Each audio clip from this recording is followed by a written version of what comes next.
Hello, good morning.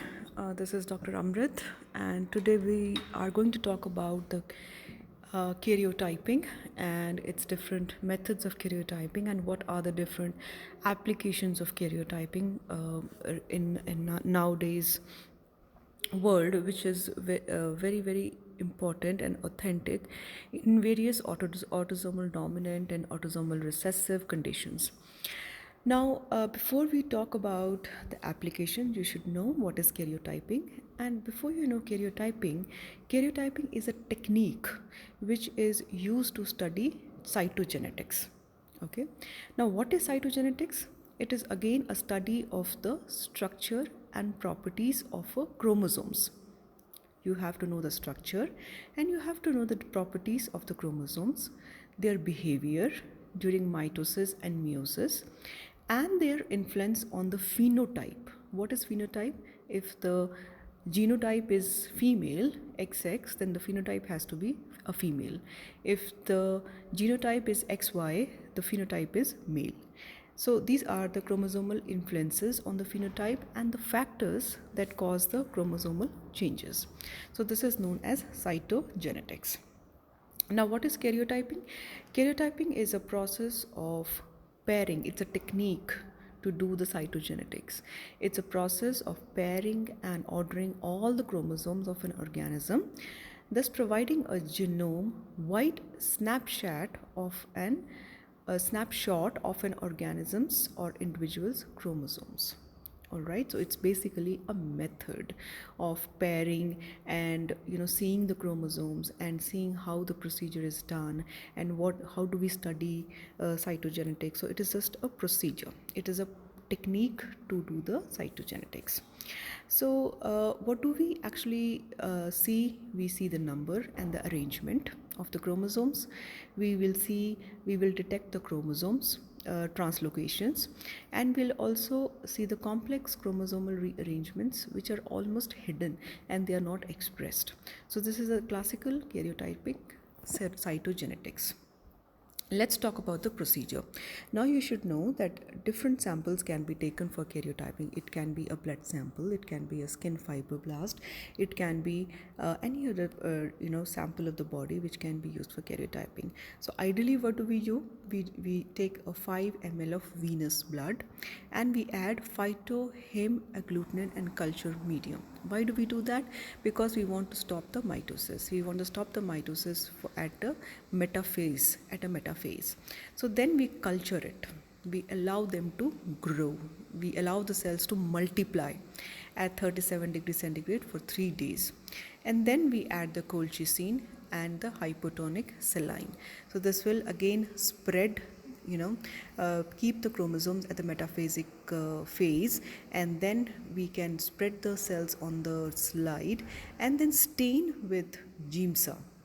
Okay, so before GIMSA, they say if you digest the trypsin, all the extra material which is there on the slide will be digested off, and you can see the cells or the chromosomes at the metaphase spread, and then you can analyze the different chromosomes and you can do the karyotyping. Karyotyping is just a study or the procedure of studying the cytogenetics. All right. So what are the different methods to position the chromosomes? There are 3 ways in which we study the chromosomes. One is the size, then we have the banding pattern, and then we have the centromere position. We have to know whether the centromere is in the center or towards the edge or towards the 1/3, where exactly it is. So how is the size of the chromosome? So the size is you can see the chromosome number 1 is the biggest chromosome and chromosome number 22 is the smallest chromosome. So all the chromosomes, they are arranged from the heaviest or the biggest size towards the smallest size. So if there is some abnormality, it will be clearly noted based on this study. Okay, and then we have the sex chromosomes, which are totally different on the basis of the banding. Now you can see there are different colors or black and white bands are seen in each chromosomes. So basically, what are these bands? These light bands are the GC bands. They are the light chains, and the dark ones are the AT bands. So what is the use of this is basically to study the different type of genes that are present on each chromosomes. Okay, to study the different types of genes on all the chromosomes. Then, on the basis of the centromere, we will have whether what is the location of the different centromeres. Now we have the large metacentric center, then we have a large submetacentric, a slightly towards the edge, a medium metacentric or the medium acrocentric or the short submetacentric, and a short acrocentric is another one category. So depending upon the position of the chromosomes, you can decide on the different genes or whether the chromosomal translocations has happened or the deletions has happened. So based on that, you can analyze the chromosomes. So what is the result? You will get a picture like this, and the result on your computer screen, and then you will be able to study the different chromosomes. So you can see on the left side is XY is a male and XX is the female. Now let's see what happens in a Down syndrome. Down syndrome, you can see all the chromosomes 1, 2, 3, 4 all are doubled, but the chromosome number 21 has one extra chromosome. So that is why it is known as a trisomy of chromosome number 21, and this is known as Down syndrome. So this is the karyotype picture of a typical Down syndrome which has been used to analyze this typical patient. Okay. So now the different types of Down syndromes that you will have to go in detail and find out, what are the clinical features and how does it happen, and it's a very interesting topic. So let's go about the next topic is the applications of karyotyping. Applications are detection of chromosomal aberrations, identify loss and addition of chromosomes, determine the risk of the individual if the mother is having some typical molecular genetic defect, whether the infant or the child will get that a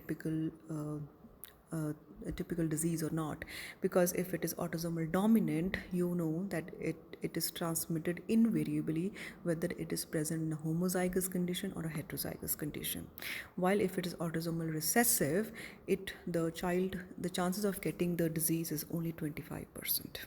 Okay, so this is the way we assess the different chromosomal analysis. And to detect the aneuploidy is nothing but a decrease in the number of chromosomes.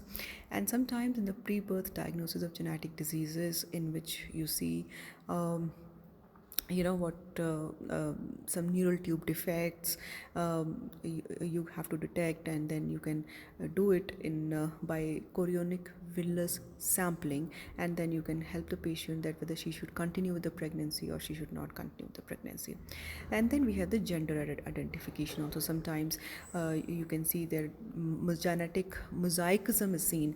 Outside she's a female, but inside she has testes, so that is a gender identification is also important in karyotyping. So these are the different you can say applications of karyotyping.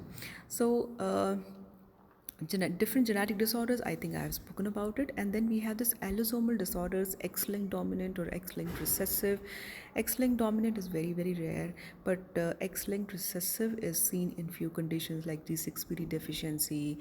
I think then we have Diamond-Blackman syndrome, and then we have hemophilias. So all these conditions have X-linked because they are expressed only in the males, because male will have only Y chromosome.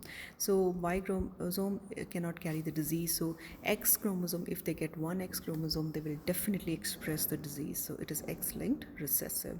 Y-linked, it is present only in the Y chromosomes. That is again very, very rare. Then we have the mitochondrial disorders.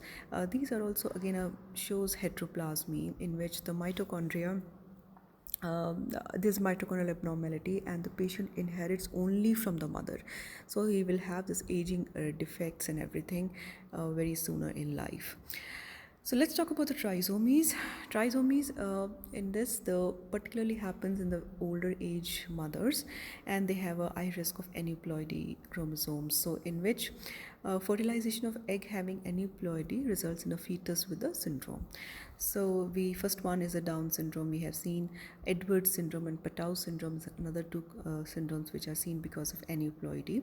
And Patau syndrome is the patient will have a mental deficiency, abnormal development of the frontal lobe, hypoplasia of the cerebellum, and this happens because of the extra chromosome on position number 13. Now you can see very clearly that 13th chromosome has an extra chromosome. So all this will lead to different types of defects, so depending upon the different chromosomes. So you saw in 21 there is mental retardation and the high chances of myeloid leukemias, but in Patau syndrome there is definitely a problem with the CNS. There is a frontal lobe heart abnormal development and hypoplasia of cerebellum. So all these conditions are seen. Now Idriss syndrome is because of the chromosome number 18. It is the second most common disorder. Again, this has a mental deficiency, but it has a prominent occiput with the elongated head, and also it has a short sternum and webbing of the neck, which is very, very important. Micrognathia is again the palate problem. So Patau syndrome and Idriss syndrome are the ones which are important. You can see a chromosome number 18 also is having an extra chromosome, which result in all these syndromes. Okay, then we have the autosomal deletion. In this, the abnormality of the DNA that involves the missing material. The DNA material from one chromosome has gone and fixed to the next chromosome. So what are the most common types of deletions? We have the Wolff-Hirschman syndrome and Karyotyping syndrome. Okay, a little bit word about these two syndromes. The Pitt syndrome is deletion of the short arm of the chromosome number 4. Then we have the Karyotyping 5q deletion syndrome. This is a deletion of the short arm of the chromosome number 5. It is common in females, and these girls, they cry like cat. So that's why the name has been designated like that. Okay. So next is the Autosomal Disorders, the Turner syndrome. Turner syndrome is again in which you do not inherit a Y or another X. Okay, so it is a sex chromosomal disorder. So you have one less chromosome. Instead of having one extra, you are short of either one X or one Y chromosome. And then how does these patients present? They are genetically females, but they are infertile and they won't have periods, and then they will have a shorter, they're usually shorter than average length. Extra lymphoangiomas will happen, extra skin on the neck will happen, and then they will have a heart defects and the kidney problems. Then I have the Klinefelter syndrome. Again, they have an extra X chromosome. Okay, so they are phenotypically males, but genotypically they have one extra X chromosome. All right, so testosterone is less in these cases, so the males will present with gynecomastia, and then they have a reduced facial and body hair, and they will be infertile. Okay, so this is a very widely covered topic on karyotyping. I have done it. So in this you have to basically remember that a karyotyping is to study the number of chromosomes, and what do we study? The size, the banding, and the centromere position. And then we have the applications. Lot of applications is there, but you should go back and look into fish and SISH and southern blotting and northern blotting. There are so many disorders are there, so you have to go back and see. But these are the chromosomal syndromes which are important to remember. And then deletions, and then the Turner's and the Klinefelter syndrome, they're also important to remember. So karyotyping, it helps in positioning of chromosomes, staining techniques, applications, karyogram, and the classical or digital karyotyping can be done. So thank you so much, and get back to me if you have any problem. This is Dr. Amrit signing off.